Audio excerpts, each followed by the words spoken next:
கல்யாணத்தை திருத்தணியில் நடத்த வேண்டுமாம். பிள்ளை விட்டவர்களின் விருப்பம். வைத்தியநாதன் கூறிய போது சகுந்தலாவிற்கு திகைப்பு. இன்னொரு கல்யாணம் திருத்தணியிலா என்ற அதிர்ச்சியில் அயர்ந்து போய் நின்றாள். பின்னர் அந்த நினைவு உடனடியாக எழவும் மனதில் தானே அமைதி ஏற்பட்டது.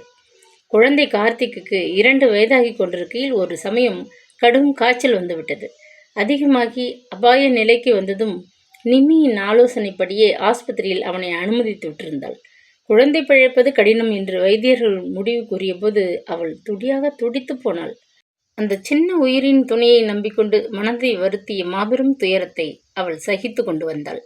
இப்பொழுது அதுவும் கை நழுவி விடுமோ என்ற பயங்கர நிலையில் அவள் அழுது கலங்கி கொண்டிருந்த போது ஜெகதா அம்மாள் சொன்னாள், முருகனை வேண்டிக்கோ, உன் சன்னதிக்கு பிள்ளையோட வந்து பால் அபிஷேகம் பண்றேன்னு பிரார்த்தித்துக்கோ, குழந்தைக்கு உடம்பு சுகமாகிவிடும் ஆறுதலாக சொன்னாள்.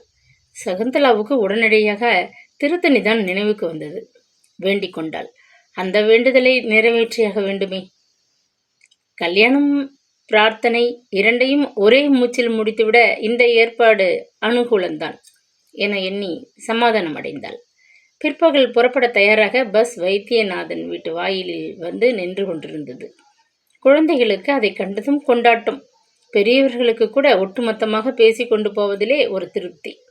பூவிலிருந்து பழம், பாக்கு, வெற்றிலை உள்பட ஜாமான்கள் விரைவாக ஏற்றப்பட்டன. வைத்தியநாதனின் 2 சகோதரிகளும் குடும்பத்துடன் வந்து விட்டிருந்தனர். பம்பாயிலிருந்து விமலாவின் பெண்ணும் மாப்பிள்ளையும் கை குழந்தையுடன் வந்து விட்டிருந்தனர். ரம்யா தன் கல்லூரி தோழிகள் சிலருக்கு அழைப்பு கொடுத்திருந்தாள். ஆளுக்கு ஒரு பெட்டியை தூக்கி கொண்டு கழுக் கழுக் என்று சிரித்த அந்த இளம் சிட்டுக்கள் எல்லோருக்கும் முன்னதாக ஆஜராகிவிட்டனர். மாப்பிள்ளை விட்டவர்கள் வந்து கலந்து கொண்டனர். வீட்டு வேலையால், 2 வீட்டு புரோகிதர்கள், நண்பர்கள், உறவினர்கள் என்று கூட்டம் விரைவில் கனத்தது. பஸ்ஸில் காலியாக ஒரு இடம் கூட இருக்கவில்லை. பிள்ளையும் பெண்ணும் ஏறியாச்சா? கல்யாண சந்தடியில் தாலி கட்ட மறந்த கதையாக அவர்களை விட்டுவிட்டு நாம் மட்டும் புறப்பட்டு போய்விடப் போகிறோம். நண்பர் ஒருவர் சிரிப்பு வெடியை தூவினார். இன்னொருவர் பஸ்ஸை பன்முறை வலம் வந்து தலைகளை எண்ணி கணக்கிட்டு கொண்டிருந்தார். கார்த்திக்குடன் சகுந்தலா வந்து ஏறிக்கொண்டாள். ஆப்பிரிக்காவில் அம்மாவுடன் பிக்னிக் போன நினைவு அவனுக்கு. ஒரே குஷி. அதற்குள் பஸ்ஸில் இருந்த ஒரு பொடி பையனுடைய சிநேகிதத்தை பிடித்து கொண்டு விட்டான். அம்மா, நான் இவன் பக்கத்தில் உட்கார்ந்துக்கிறேன். உற்சாகத்துடன் கத்தி உத்தரவு வாங்கி கொண்டான். எல்லோரும் ஏறியாகிவிட்டதென்று முடிவு தெரிந்ததும் பஸ் பிற்பகல் நேரத்திற்கு மெல்ல புறப்பட்டது. உள்ளிருந்தவர்கள் பலரும் ஒரே சமயத்தில் பேச ஆரம்பித்தனர். குழந்தைகள் கூச்சலிட்டனர். யாரோ கனத்த குரலில் பாடத் தொடங்கிவிட்டார். சகுந்தலாவுக்கு சத்தம் தலையை சுற்றியது. பஸ் பூந்தமல்லியை அடைந்தபோது வழியில் ஒரு ஆள் வியர்க்க விறுவிறுக்க ஓடி வந்து கையை காட்டி பஸ்ஸை நிறுத்தினான். இந்த வழியாக திருவள்ளூருக்கு போக முடியாது. வழியில் பாதை அடைப்பட்டிருக்கிறது. மூச்சு வாங்க கத்தினான். பஸ்ஸில் இருந்த அனைவரும் பேச்சை நிறுத்திவிட்டு ஒருவரை ஒருவர் கவலையுடன் பார்த்து கொண்டனர். புறப்படுவதற்கு முதல் நாளே அண்ணா மனம் கலங்கிவிட்டிருந்தார். விவசாயிகள் போராட்டம், வழியெங்கிலும் அடைப்பு என்று பத்திரிகைகள், டெலிவிஷன், ரேடியோ அனைத்தும் செய்திகளை முழங்கின. வீட்டுக்கு வந்தவர்கள் போனவர்கள் திரித்துவிட்டு போன கதைகள் அடிவயிற்று பிசைந்தன. திருத்தணிக்கு போகும் வழியில் மறியல் ஒன்றுமில்லையாம். வீணாக ஏன் கவலைப்படுகிறீர்கள்? கணேசன் ஆறுதல் சொன்னார். திருத்தணிக்கு எத்தனையோ பாதைகள் இருக்கின்றன. நாம் இத்தனை ஆம்பளைகள் இருக்கிறோமே, என்ன தயக்கம்? சிவசாம்பன் தைரியமூட்டி விட்டிருந்தார். சில தினங்களுக்கு முன்னர் 2 வீட்டவர்களும் தங்குவதற்கு சத்திரத்தில் ஏற்பாடு செய்து கல்யாண மண்டபத்தை பேசி முடித்து விட்டிருந்தார் அண்ணா. காயத்ரியின் சகோதரன் ராமபத்ரன் 2 நாட்களுக்கு முன்னதாகவே அங்கு கல்யாண காரியங்களை கவனித்து கொள்ள சென்று விட்டிருந்தான். இத்தனை ஏற்பாடுகளுக்கு பின்னர் தைரியத்துடன் புறப்பட்டிருந்தனர். இன்று பாதையிலே மறியல் என்று யாரோ சொன்னதும் வைத்தியநாதனுக்கு பயம் நெஞ்சை அடைத்தது. விமலா அக்கா தன் கழுத்து நகைகளை தொட்டு பார்த்துவிட்டு கணவன் முகத்தை கவலையுடன் பார்த்தாள். அதற்குள் மணி 4 ஆகிவிட்டிருந்தது. 2 மணி நேர பயணம்தானே. அங்கே கல்யாண மண்டபத்தில் மாமா ராமபத்ரன் எல்லோருக்கும் ரவா சுஜியும் வாழைக்காய் பஜ்ஜியும் போட சொல்லி தயாராக வைத்து காத்திருப்பாரே என்ற எண்ணத்தில் அவசரடியாக சாப்பிட்டு வந்த கணேசனுக்கு பசி வயிற்றை குடைய ஆரம்பித்தது. தாகம் வெறு நாக்கை வாட்டியது. கீழே இறங்கி ஒரு மரத்தடியில் ஒதுக்குப்புறமாக நின்று கொண்டு சிகரெட்டை எடுத்து புகைக்கத் தொடங்கினார். ஆவடி வழியாக திரும்பி திருவள்ளூர் போய்விடுங்க.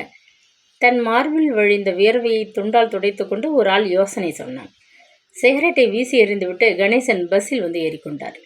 புதர் மறைவுக்கு ஓட இருந்த சிறுவர்களை அதட்டிய டிரைவர் துரிதப்படுத்தினார். மீண்டும் வண்டி ஓடத் தொடங்கியது. இன்னும் கொஞ்ச நேரத்தில் திருத்தணி வந்து விடுவோம் என்ற எதிர்பார்ப்பில் யாருமே பேசவில்லை. திருநின்றவூரின் எல்லையை சமீபித்ததும் டிரைவருக்கு புரிந்துவிட்டது. வரிசையாக இரு மருங்கிலும் சாலையில் பஸ்கள் நின்று கொண்டிருந்தன. புகைவண்டி நிலையத்தருகே பஸ்ஸை நிறுத்திவிட்டு துப்பறிய கீழே இறங்கினார். கும்பல் கும்பலாக மக்கள் அங்கும் இங்கும் நின்று கொண்டு பேசிக் கொண்டிருந்தனர். வைத்தியநாதனுக்கு அழமாட்டாத குறை. பூக்களைப் போல் கலக்கென்று சிரித்து கொண்டு புறப்பட்டிருந்த ரம்யாவின் சிநேகிதிகளால் இந்த சிறு சங்கடத்தை தாங்கிக் கொள்ள முடியவில்லை. காற்றில் அலைந்த கூந்தல் நெற்றியில் புரள வாடிப்போன மலர்கள் போல் முகம் கூம்பி பேச தெம்பின்றி உட்கார்ந்திருந்தனர். என்னென்னவோ எதிர்பார்ப்புகளுடன் வந்து இருந்த குழந்தைகளுக்கு பெருத்த ஏமாற்றம். பெரியவர்களுக்கு பொழுது சாயத் தொடங்கிவிட்டதே என்ற கவலை. எந்த வழியிலும் நீங்க போக முடியாது என்றார் ஒரு முண்டா பனியன்காரர். பஸ் டிரைவர் எல்லோரையும் ஏற்றிக்கொள்ள சொல்லிவிட்டு வண்டியை குறுக்கில் ஒரு சிறிய பாதை வழியே காட்டிலும் மேட்டிலும் ஓட்டி கொண்டு போனார். எப்படியாவது கல்யாண வீட்டவர்களை திருத்தணியில் கொண்டு சேர்த்து விட வேண்டும் என்ற அவா அவருக்கு. சில கிலோமீட்டர் தூரம் கூட அந்த பாதையில் வண்டி ஓடவில்லை. ஊறுகாய் ஜாடியை குலுக்கியது போல் பயணிகளை வைத்து பஸ் குலுக்கியதுதான் மிச்சம். அந்த குறுகிய பாதையிலும் அடைப்பு. ஒரு பெரிய மரத்தையே வெட்டி வழியில் வீழ்த்தி இருந்தார்கள். கூட கொஞ்சம் பாறாங்கற்கள், முட்கள், தழைகள் இவைகளால் போடப்பட்ட ஒரு பலத்த அடைப்பு வழியை மறித்தது. முண்டாசு தலையர்கள் சிலர் கம்பும் கழியுமாக அருகில் காவல் காத்து கொண்டிருந்தனர். பஸ்ஸை நிறுத்திவிட்டு டிரைவர் எல்லோரையும் பரிதாபமாக பார்த்தார். கீழ்வானத்தில் சூரியன் சரிவதைக் கண்டு சிலருக்கு பசி காதை அடைத்தது. தாகம் என்று குழந்தைகள் அலறினர். காரணமின்றி கை குழந்தைகள் ஓலமிட்டன. எல்லோருக்கும் ஒரே எரிச்சல். வண்டியிலிருந்து நண்பர் ஒருத்தர் கீழே இறங்கி வாயில் சுவைத்து கொண்டிருந்த வெற்றிலை பாகை தூர துப்பிவிட்டு முண்டாசுக்காரர்களிடம் மெல்ல சென்றார். ஐயா, கொஞ்சம் தயவு செய்யணும். வழியை சரிபடுத்தி கொடுத்தால் புண்ணியம் உண்டு. விடிஞ்சா கல்யாணம், ராத்திரியே போய் சேர்ந்தாகணும். மிகவும் பணிவுடன் கேட்டார். எங்கள் வீட்டில் கூட தான் கல்யாணம், அதனால் என்ன? இது உரிமை போராட்டம், சீறினார் பெரிய முண்டாசுக்காரர். அதற்கு மேல் பேச அங்கே யாருக்கும் துணிவிருக்கவில்லை. ஒரு யோசனை என்றார் டிரைவர். எல்லோரும் அவர் முகத்தையே ஆவலுடன் பார்த்தனர். இங்கேயே ரயில்வே அதிகாரிகளிடம் பேசி திருத்தணிக்கு டிக்கெட் வாங்கி ரயிலில் கிளம்பி நீங்கள் எல்லோரும் போய்விடுங்க. நான் எப்படியாவது பஸ்ஸை ஓட்டிக்கிட்டு அங்கே வந்து நாளைக்குள் சேர்ந்து விட முயற்சிக்கிறேன். இதை தவிர வேறு வழியே ஏதும் இல்லை என்றார். ரயில்வே ஊழியர்கள் மிக்க இரக்கத்துடன் அவர்கள் வேண்டுகோளுக்கு இசைந்தனர். அத்தனை பேருக்கும் டிக்கெட்டுகள் வாங்கப்பட்டன. அவரவர் ஜாமான்களை அவரவர் சுமந்து கொண்டு கிடைத்த இடத்தில் அமர்ந்து கொள்ள வேண்டும் என்ற முடிவு. எல்லோரும் அலுப்புடன் நிலையத்தின் நடைபாதையிலே பெட்டி படுக்கைகளுடன் உட்கார்ந்திருந்தனர். 6 மணிக்கு மேல்தான் வண்டி. திருத்தணி போய் இறங்க இரவு 8 மணிக்கு மேலாகும் என்று கேள்விப்பட்டதுமே சிலருக்கு தலைவலி மண்டையை பிளந்தது. கல்யாண கூட்டத்தில் இருந்த ஒரு பரோபகாரி கையோடு கொண்டு வந்த பிளாஸ்டிக் வாளியுடன் பக்கத்தில் இருந்த ஒரு காப்பி கடைக்கு விரைந்தார். சிறிது பொழுதில் கழுநீர் போன்ற திரவத்துடன் அவர் வெளிப்பட்டதுமே அவரை கும்பல் சூழ்ந்து கொண்டது. சகுந்தலா ஒரு டாக்டர். சுத்தம் சுகாதாரம் எல்லாவற்றையும் இம்மி பிசகாமல் அனுசரிக்கும் போக்கு உடையவள். அந்த பரோபகாரி ஒரு பெரிய குவளை பால் காப்பியை முண்டு கண்டபடி டம்ளரில் ஊற்றி விநியோகம் செய்வதை காண அவளுக்கு வயிற்றை புரட்டியது. 2 மணி நேரம் பட்டினியாக இருந்தால் எல்லோரும் செத்தா போய் விடுவார்கள். தனக்குள்ளே எண்ணியபடி திகைத்து போனாள்.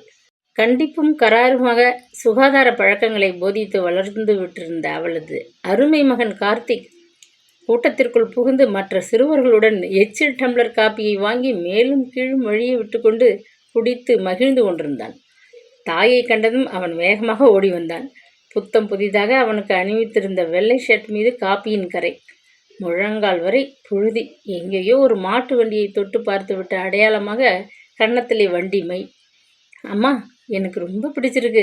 இந்த பசங்களோட விளையாடுறது ரொம்ப ஜாலியாக இருக்குமா.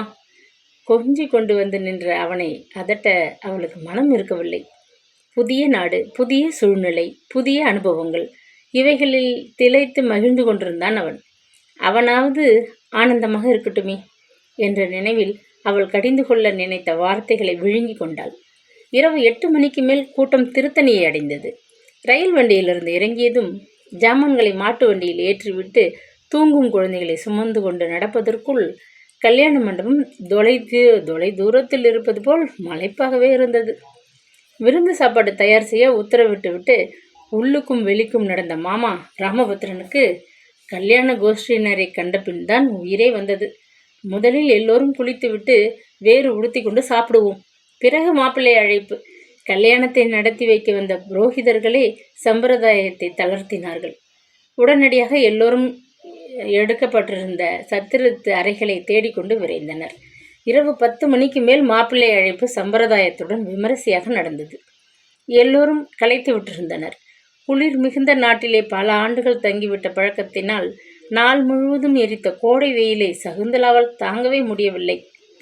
தடங்கலான பிரயாணத்தின் அலுப்பு எல்லாவற்றையும் விட அந்த தலத்தின் மண்ணை மிதித்தவுடனேயே கனமாக நெஞ்சை கவ்விக்கொண்ட துன்ப நினைவுகள் வேறு சேர்ந்து கொள்ளவே அவள் மிகவும் சோர்ந்து விட்டிருந்தாள். காயத்ரி தேர்ந்தெடுத்திருந்த அறைக்குள் அவளும் ரம்யாவும் கார்த்திக்கும் உறங்குவது என்று முடிவாகியிருந்தது. அறைக்குள்ளும் கட்டில்கள் மீதும் ஜாமான்களை வைத்துவிட்டு தரையில் படுக்க ஜம்காலத்தை விரித்தாள் காயத்ரி. நாள் முழுவதும் உழைத்த அலுப்பு அவளுக்கு தலையை சுற்றியது. அவள் உறங்கிவிட்டாள். வராந்தாவில் தோழிகளுடன் சிரித்து பேசிக்கொண்டு நின்ற ரம்யா முடிவில் உள்ளே சென்று படுக்கச் சென்று விட்டாள். கார்த்திக் மற்ற சிறுவர்களுடன் வராந்தாவில் ஓடி பிடித்து விளையாடி கொண்டிருந்தான். பலமுறை அவனை அழைத்து அலுத்து போன சகுந்தலா கதவை உருக்கிழித்துவிட்டு ரம்யா அருகில் வந்து படுத்துக்கொண்டாள். சிறுவர்களுடன் கண்ணாமூச்சி விளையாடி கொண்டிருந்த கார்த்திக் வேகமாக படிகளை கடந்து திறந்த மாடி போன்றதொரு பகுதிக்குள் ஓடி இருட்டில் சென்று மறைந்து கொண்டான். அங்கே உட்கார்ந்தபடியே அவன் குளத்தையும் அதை சுற்றிலும் இருந்த தெருக்களையும் மெல்ல அசைந்து நடந்த மாடுகளையும் வியப்புடன் வேடிக்கை பார்த்து கொண்டிருந்தான். வெகு நேரமாகிவிட்ட நினைப்பில் விழிப்புற்று எழுந்து வந்து பார்த்தான். நண்பர்கள் எல்லோரும் தூங்க போய்விட்டிருந்தனர். எதிர்பக்கத்து வராந்தாவில் ஒரு அறை திறந்திருப்பதைக் கண்டு வேகமாக அங்கே சென்று எட்டி பார்த்தான். திரும்பிய போது அவன் தன் கழுத்தை தொட்டு பார்த்து கொண்டு திகிலுடன் நின்று விட்டான். அவனுக்கு அம்மா கழுத்தில் அணிவித்திருந்த அந்த சங்கிலியை காணவில்லை. அம்மா கேட்டால் என்ன சொல்வது? அச்சத்துடன் வராந்தாவில் வீசிய வெளிச்சத்தில் இங்கும் அங்கும் தேடிக்கொண்டிருந்தான். என்ன தேடுற பையா? கேட்ட மனிதனின் கரகரத்த குரல் அவனை திடுக்கிடச் செய்தது. திரும்பி பார்த்தான். அப்பொழுதுதான் அறைக்கு வந்த ராஜன் அறையின் கதவை திறந்துவிட்டு கையில் இருந்த பத்திரிகையை மேஜை மீது வீசிவிட்டு வராந்தாவில் வந்து நின்றான். இடுப்பிலே கையை ஊன்றிக்கொண்டு பரத்தி விழித்த அந்த சிறுவனின் முகத்தை வியப்புடன் உற்று பார்த்தான். எங்கேயோ பார்த்த முகம் போன்ற நினைவு. என்ன தேடுற? மறுபடியும் கேட்டான். வெள்ளை விளையரென்ற சபாரி சூட் அணிந்து கொண்டிருந்த அந்த மனிதனை வியப்போடு கார்த்திக் ஒரு கணம் பார்த்து பிரமித்து போய் நின்று விட்டான். ஏனோ அவனுக்கு பார்த்த அளவிலேயே அந்த மனிதனை மிகவும் பிடித்து விட்டது. என் கழுத்திலிருந்து செயினை தொலைத்து விட்டேன். கவலை பொங்கிய அந்த சிறுவன் முகத்தை ராஜன் பரிவோடு பார்த்தான். தங்க செயினியை தொலைச்சிட்ட? அடப்பாவமே. இல்லை அங்கிள், சாதாரண செயின். அதில் என்னுடைய அலர்ட் மெடல் தொங்கிக்கிட்டு இருந்தது. எங்கேயோ கழண்டு விழுந்துடுச்சு. கொஞ்சி கொஞ்சி பேசிய ஆங்கில மொழியின் உச்சரிப்பு மிகவும் புதுமையாக இருக்கவே ராஜன் அவனை ஆச்சரியமாக பார்த்தான். உனக்கு பேச தெரியாதா? கேட்டான். கொஞ்சம் தெரியும் அங்கிள். ஏன் அப்படி? எங்கள் பள்ளிக்கூடத்தில் தமிழ் சொல்லித் தருவதில்லை. நீ எந்த கான்வென்ட்டில் படிக்கிற? நான் ஆப்பிரிக்காவில் படிக்கிறேன். அம்மாவோட ஊரை பார்க்க வந்திருக்கிறேன் என்று கூறிவிட்டு அந்த சிறுவன் அதோ என்று கிரீச்சிட்டு உற்சாகத்துடன் கத்தினான். வராந்தாவின் சுவர் ஓரமாக பளபளவென்று கிடந்த ஒரு பொருளை சுட்டி காட்டினான். ராஜன் விரைவாக சென்று அதை கையில் எடுத்தான். வெள்ளி சங்கிலியில் வட்ட வடிவமானதொரு டாலர், கம்பத்தை சுற்றிய 2 பாம்புகள் போன்ற சித்திரம், டாக்டர் சின்னம் அதில் பக்கத்திலே பொறிக்கப்பட்டிருந்தது. அடியில் அலர்ஜிக் பென்சிலின் என்றதொரு அறிவிப்பும் காணப்பட்டது. Thank you uncle. தன் சிறு கையை நீட்டினான் கார்த்திக். அதை அவனது கழுத்திலேயே அணிவித்துவிட்டு ராஜன் அந்த டாலரை மற்றொரு முறை உற்று பார்த்தான். மறுபக்கத்திலே பெயர் பொறிக்கப்பட்டிருந்தது. டிஜி கார்த்திக் என்று. அவன் முணுமுணுப்பதை கேட்ட சிறுவனுக்கு கட்டுக்கொள்ளாத மகிழ்ச்சி. என் பெயர் டிஜி கார்த்திக் அங்கிள் கூறிவிட்டு தன் அரிசி பற்களை காட்டி பரவசமாக சிரித்தபோது அப்படியே அவனை வாரி அணைத்து முத்தமிட வேண்டும் என்றதொரு பரிவு உடலை குலுக்குவதை உணர்ந்தான் ராஜன். எனக்கு பென்சிலின் மருந்து ஒத்துக்காது. அலர்ஜி ஆபத்து ஏற்பட்டுடும். அதனால் இதை போல ஒரு டாலரை கழுத்தில் போட்டு கொண்டிருந்தா நல்லது. எனக்கு எப்போவாவது உடம்புக்கு வந்தால் என்னை பார்க்குற டாக்டர் சட்டுன்னு புரிஞ்சுக்குவாங்க. எனக்கு பென்சிலின் ஊசி போட மாட்டாங்க, வேறு மருந்துகள் கொடுப்பாங்க. அவர்களை இது எச்சரிக்கைதான். அதனால் இதுக்கு அலர்ட் மெடல்னு பேர். எங்கள் கிளாஸில் இன்னொரு பையன் கூட இந்த அலர்ட் மெடல் போட்டிருக்கிறான். அப்படியா? இத்தனை விபரமாக சொல்கிறியே, நீ ரொம்ப புத்திசாலிதான். ஆமாம், டிஜி கார்த்திக் அப்படின்னா என்ன அர்த்தம்? வேடிக்கையாக சிறுவனின் கன்னத்தை தட்டினான். டிஜி கார்த்திக் புரியலையா? திருத்தணி காட் கார்த்திக், திருத்தணி கடவுள் முருகன். விளக்கம் சொல்லிவிட்டு குலுங்கு சிரித்தான் சிறுவன். அப்படியா? கேட்டுவிட்டு கூட ராஜனும் சிரித்து விட்டான். பெரிய போக்கிரியாக இருக்கிற, எனக்கே வேடிக்கை காட்டுறியே. பலே பலே. சாரி அங்கிள், மன்னிச்சுக்கோங்க. டிஜி என்றால் திருமலாச்சாரி கோவிந்தராஜன் அர்த்தம். அது எங்கள் அப்பா பேர். என்ன சொன்ன? மெய் சிலிர்த்து உடல் பதறிப்போனான் ராஜன். நான் பிறக்கிறதுக்கு முன்னாடியே எங்கள் அப்பா செத்து போயிட்டார். உனக்கு கடவுள்தான் அப்பா, அப்படித்தான் நினைச்சிக்கணும்னு அம்மா சொல்லுவாங்க. அதனால் சொன்னேன். நெஞ்சை வந்து அடைத்த வேதனையை விழுங்கி கொண்டான் ராஜன். உங்கள் அம்மா கூட இங்கே வந்திருக்காங்களா? அவங்க பெயர்? எங்கள் அங்கிள் பெண் ரம்யாவுக்கு கல்யாணம், அதனால் நாங்கள் எல்லோரும் வந்திருக்கோம். எங்கள் அம்மா பேர் சகுந்தலா. அவங்க ஒரு டாக்டர், வீணை கூட வாசிப்பாங்க. ஆப்பிரிக்காவில் ஒரு பெரிய ஆஸ்பத்திரியில் வேலை செய்கிறாங்க. அங்கிள், நீங்கள் ஆப்பிரிக்காவை பார்த்திருக்கிறீங்களா? ஆப்பிரிக்காவை பார்த்ததில்லை, ஆனால் உங்கள் அம்மாவை பார்த்திருக்கிறேன். பேசியிருக்கிறேன், காதலித்திருக்கிறேன், கல்யாணம் பண்ணி கொண்டிருக்கிறேன். எனக்கு இப்படி ஒரு புத்திசாலி மகன் இருப்பது இப்பத்தானே தெரிகிறது. வாய்விட்டு உரத்த குரலில் கத்தி கதற வேண்டும் போன்ற ஒரு ஆவேச நிலை. கண்கள் பனிக்கு நெஞ்சு பதற உடல் ஆட அப்படியே அவனை வாரி எடுத்து மார்புடன் அணைத்து கொண்டு அந்த குண்டு கன்னங்களில் மாறி மாறி முத்தமிட்டான். I like you uncle. Karthik அவன் கழுத்தை இறுக்க அணைத்து கொண்டபோது அந்த இன்பத்தில் மெய் சிலிர்த்து போனான் அவன். I like you my son, my sweet Sun.